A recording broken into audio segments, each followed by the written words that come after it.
we've got 2 lifetime recipients of the Lifetime Achievement Award. We've got Paul Goddard and Donna Kinner. And what we're doing is, to begin with, we're just going to have a short conversation about your lifetime and what you've achieved. And what we'll do is... You first, of course, Paul. Thank you very much. Let's just get another mic, Paul, if that's okay. Definitely. Could we get another mic for Paul? Perfect. Thank you very much indeed. So, Paul, I think just to give a bit of a background to the audience, basically you've done an amazing amount of work in education and also in training and also in the profession in terms of radiology and communication, how we progress forward with that. So I think I'd like to first hear, or the audience would like to hear, a highlight of your career that's been pivotal in your journey. Yes, thank you very much. Pivotal. 50 years ago, I went over to Nigeria and I spent some time there on an elective, and I learned an enormous amount. And I have to say that of my whole training, that was one of the most important times. Then I qualified exactly 50 years ago, almost to the day. And 6 weeks later, we got married. And my wife is here today, and so that means that our golden wedding anniversary is in 6 weeks' time, 50 years. Yeah. When we first met, it was love at first sight. Yeah. On my wife's part. For my car. She liked my car.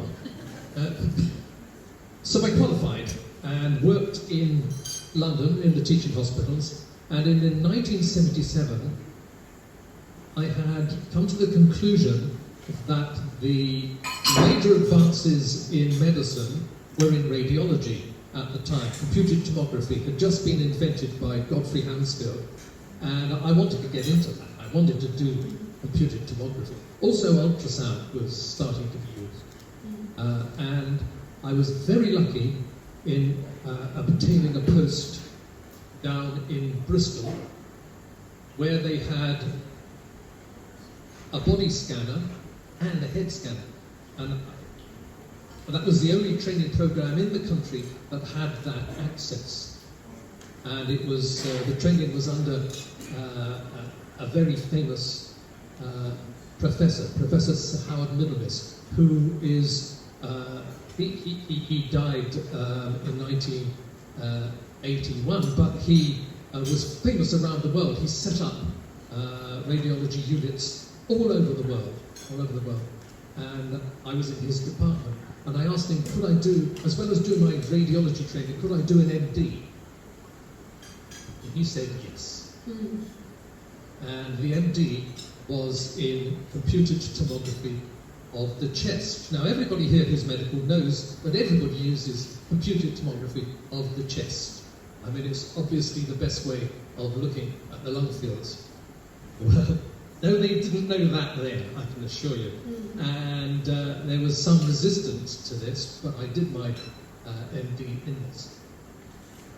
And then obviously you went on and you were involved very heavily in the MRI scans Yes, how to communicate, because obviously not just looking at MRI scans around just in a local area but across the globe, you were able to achieve a way to summarise that we could actually I was. I'll tell you that in a sec, but the thing about the CT of the chest was that with my colleagues who helped me as well, and I'd also like to thank my wife and all my friends and family who are here today, because they've all helped me, every single one. The British Institute of Radiology has helped me, everybody's helped me do this, but I developed something which is used today and is called the Goddard technique. The Goddard technique.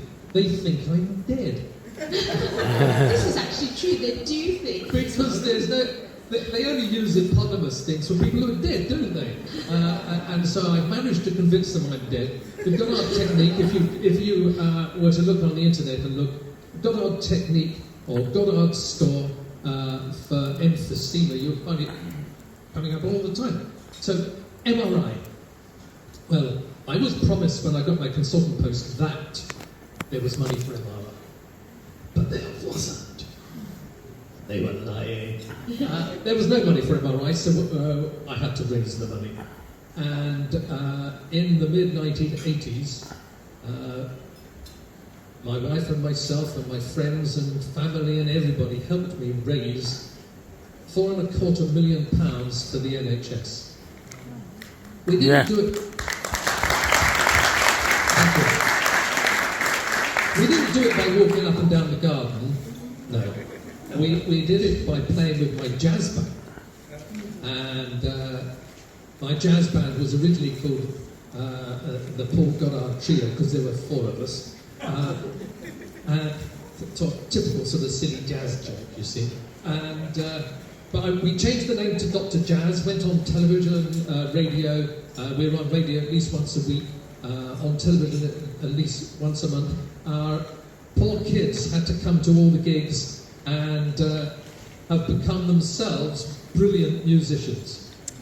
My brother, who's sitting over there, he and I, we first did we used to do duets on the piano together, and that's one or two of our first gigs. We're doing that sort of thing. But we raised the money. And with the MRI, because our money did not come from the Medical Research Council, we were able to actually look at patients who were ill.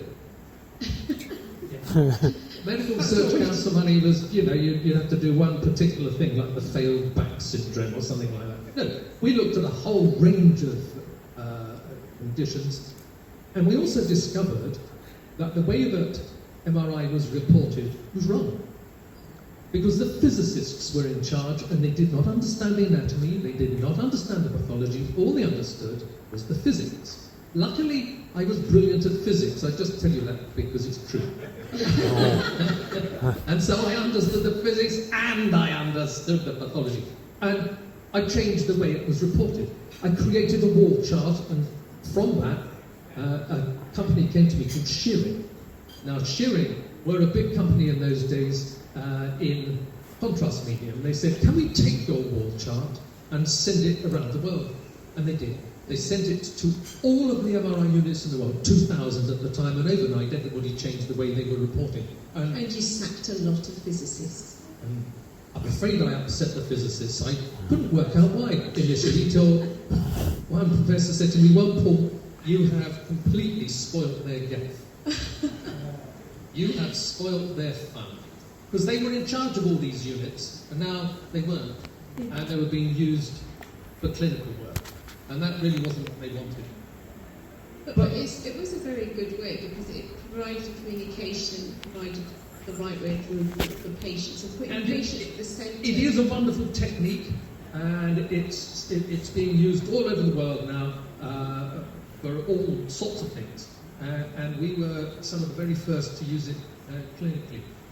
During this time, I was lucky enough to be working in the department with a lot of juniors who, half of them would have come from overseas. Half of them did come from. When I started training in my year in Bristol, there were 8 people in my year, and 4 of them came from overseas, Kenya, the West Indies, places like that. From all over the world they came, and they continue to come from all over the world. When I was head of training, we kept this up, and when I started as head of training, the number of trainees had gone down to 4, so I doubled it. I got it back up to 8 per annum. If you think about that over a 30-year period, we were training a couple of hundred radiologists, half of whom would go back to the countries around the world where they came from. And that was quite unique, because they kept in contact when they were having difficulty. They approached you, and you were very approachable, which was really nice, because that's helped to basically affect healthcare. Well, I loved them all. Yes. They were all great people, and they were the hardest working people in the department. They were excellent.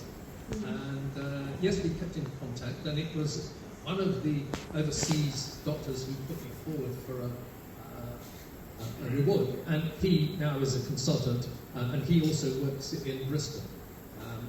But, so not all of them went back to their homes, but a good number did. Yes. Be it over to Kenya, or over to Egypt, or over to the West Indies. So I retired early. I retired early because I was having trouble with management. They really wouldn't listen to me. It was the time. Changed, by the way. Sorry? It's not changed much. No, they don't listen. And it is very hard for doctors, and it's very hard for nurses working in an environment when the management won't listen. And so I then put my efforts into continuing education by writing books and still writing articles. We'd started a journal called Clinical MRI, which was training people in the use of magnetic resonance imaging. And we continued that for a bit, then sold it on. And we continued publishing books. So I have some things to say about retirement. Yes, I would like to hear this because there's something that I wanted to ask you, which was, with hindsight, something you would tell your younger self. Yes, that's a good question. There are many things. One of them, I would say, is if a job's worth doing, it's worth doing badly. Most people disagree with that. They say it the other way round, don't they? If a job's worth doing, it's worth doing well. But consider this. If somebody's falling off a bridge and you grab them and say to them, does it matter if you don't do it too stylishly? No, of course it doesn't, because the job's worth doing. If a job's worth doing, it's worth doing. Just do it. If a job's not worth doing, then it's only worth doing well, and that's where people get it wrong. If, for example, I took this glass and said I'm going to paint on that, well, it's only worth doing that if I'm Leonardo da Vinci or something like that, isn't it? Otherwise, it's just not worth doing. So a job that's not worth doing is only worth doing well, but the job that's worth doing is worth doing badly. Most people think the other way round, and it stops them from doing anything. So don't let the perfect be the enemy of the good, and vice versa. Just be good. You can't be expected to be perfect. Now, the other thing I would tell myself that. The other thing I would say, smile. Let's all smile now. Come on, everybody. Yeah. Let's do it. Let's smile. Yeah. Because when you smile, you feel happier. You do. Smile. And the other thing I'd say is prepare for retirement, because we all have to retire at some time, unless you do, which a few of my colleagues did recently, just die young. That is not good. You don't want to die young. Yes. Yeah. I've had some friends die young. Now that, I mean, it's ungrateful on their part. After all, I wanted them still as my friends. And they went, anyway, they died young. They don't want to do that. What you want to do is retire and have a good retirement, so keep your hobbies going. Yes, thank you so much. I do have things to show you just before I keep quiet, and I'll just show you now. So Paul has kindly brought a little instrument with him, and a book. I brought my book. I've shown a lot of people my card, The Death of Science. The Death of Science is a book which is so incendiary that MI5 were against us, MI6 on our side. True. The last chapter was written by Sir Richard Dearlove, who was the head of MI6 some time ago. So that's The Death of Science, bestseller on Amazon since last November. And also, I brought one of my hobbies with me. This is good, because you should always stay grounded no matter what you do. And this is amazing! This is a guitar made from recycled materials. I found a plank in the street, I cut it up, and I stuck a golden syrup tin on it, and a sweet corn tin, and then there it is. Who would like to hear it? Yeah. Well, that's nearly everybody. I'll say it again. Let's get everybody saying, who would like to hear it? Yeah. That's it. Okay, you're going to now. You've got no choice.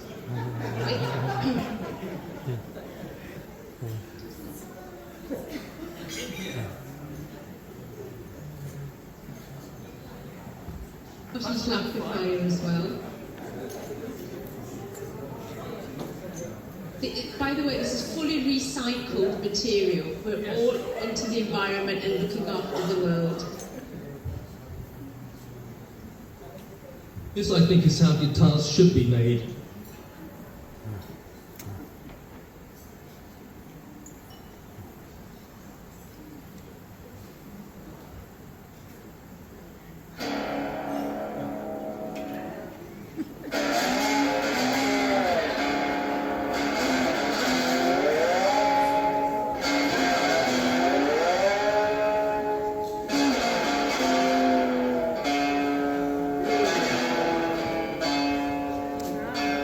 Yeah!